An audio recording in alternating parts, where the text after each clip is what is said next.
Ako ste se ikada borili sa najtvrdokornijim uljezom u vašem vrtu, onda znate ko je ona. Zovemo je pirevina, neki je znaju kao pirika, a u narodu je zovu još troskot ili pasja pšenica. Ova višegodišnja trava, koja bez problema naraste i do 1,5 m visine, ima jednu nevjerovatnu tajnu u svom korijenu. Njen podanak je toliko puzajuć i uporan da na 1 hektaru zemlje može dosegnuti dužinu čak 5000 km. Nije ni čudo što je ne možemo iščupati. Ali šta ako vam kažem da je upravo taj korijen, taj puzavi podanak, jedan od najmoćnijih prirodnih diuretika i lijekova koje nam priroda nudi? Ukoliko ostanete u nastavku sa nama, otkrićemo vam kako pomaže kod 10 i više tegoba, uništava korove i gljivice. Za vrtlare pirevina je noćna mora. Njena tajna leži u tome što se ne oslanja samo na sjeme, iako ga proizvodi i do 1000 godišnje, koji klijavost zadržava 4 godine. Prava nevolja je njena podzemna mreža. Iako mnogi pupovi na podanku spavaju, čim poremetite tlo, oni se probude i kreću u borbu za preživljavanje, formirajući nove izdanke.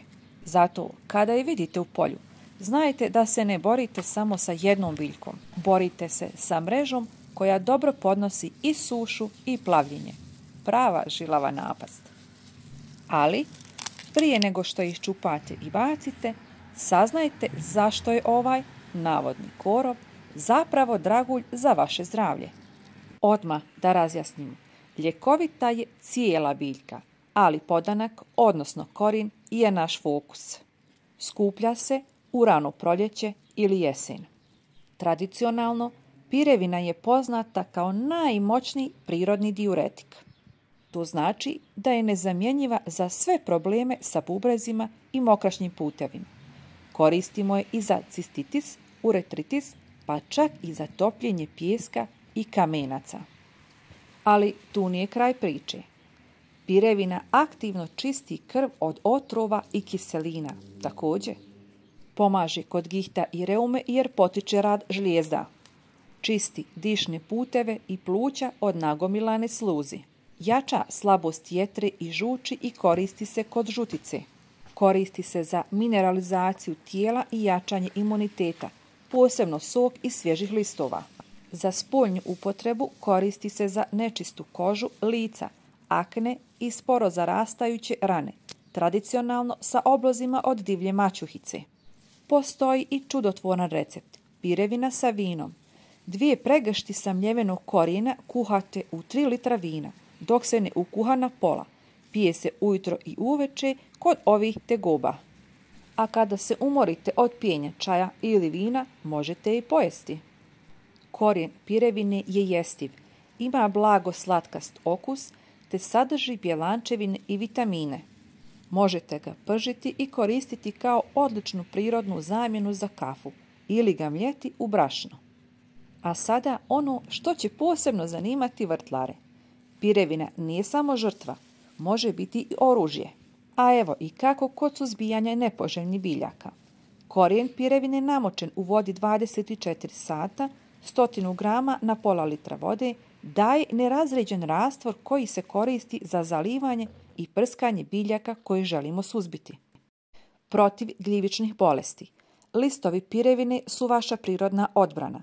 Velika količina lista, 500 grama na 3 litra vode, skuhana i razrijeđena, koristi se za prskanje voćnjaka u jesen, čime štitite biljke. Dakle, prskamo sada u jesen voćnjak protiv gljivica dok miruju. 2 u 1. Lijek i zaštitnik biljaka. Dakle, ako piriku već imate u vrtu, nemojte baciti korijen. Sakupljanje je najbolji početkom jeseni ili u ranu proljeće. Proces je jednostavan. Iskopajte i očistite podanke od malih korijenja, dobro ih operite, narežite rizume na sitne dijelove, sušite ih na prozračnom umjereno toplom mjestu bez direktnog sunca, povremeno ih rastresite i kada korijen postane tvrd i krt, na dodir, spreman je. Suhi korijen čuvajte u hermetički zatvorenoj posudi na suhom i tamnom mjestu.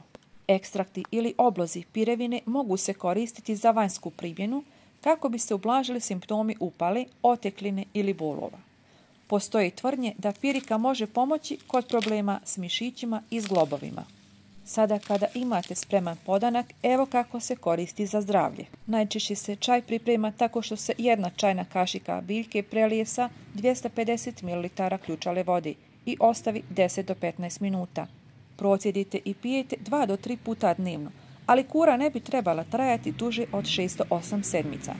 A sada posebna primjena za one koji žele prirodnu detoksikaciju i pomoć kod celulita. Primjenjuje se posebna metoda hladne pripreme. Trebat će vam 2 velike žlice korijena pirevine i pola litra hladne vode. Korijen se stavi u hladnu vodu i ostavi da se natapa preko noći. Ujutro tu natopljenu smjesu kuhate sve dok voda ne ukuha na pola, što znači da vam ostane otprilike 1/4 litre tečnosti. Zatim se doda još toliko vrele vode, procijedi i spremno je. Ovaj čaj se pije po 1 šoljica na tašte pola sata prije doručka, a ostatak se pije prije spavanja. Kura od 6 sedmica tradicionalno pomaže u uklanjanju celulita i jačanje funkcije gušterače. Pirevina je i hrana za vaše biljke. Zbog visokog sadržaja silikata, pirevina je odlična prirodna zamjena za preslicu i koristi se za jačanje otpornosti biljaka. 100 grama sjeckanog korijena i pola litra vode. Potopiti 24 sata. Nakon cijeđenja tečnost se koristi nerazrijeđena za zalivanje saksija kao aktivator rasta. Na primjer, 1 čaša na saksiju i za biljke u bašti. Pirevina je čudotvorna biljka, to smo utvrdili. Međutim, ključno je zapamtiti da je to snažna prirodna biljka po svom djelovanju, pa je potreban oprez. Upozorenje. Čaj od pirike ne smije se uzimati predugo.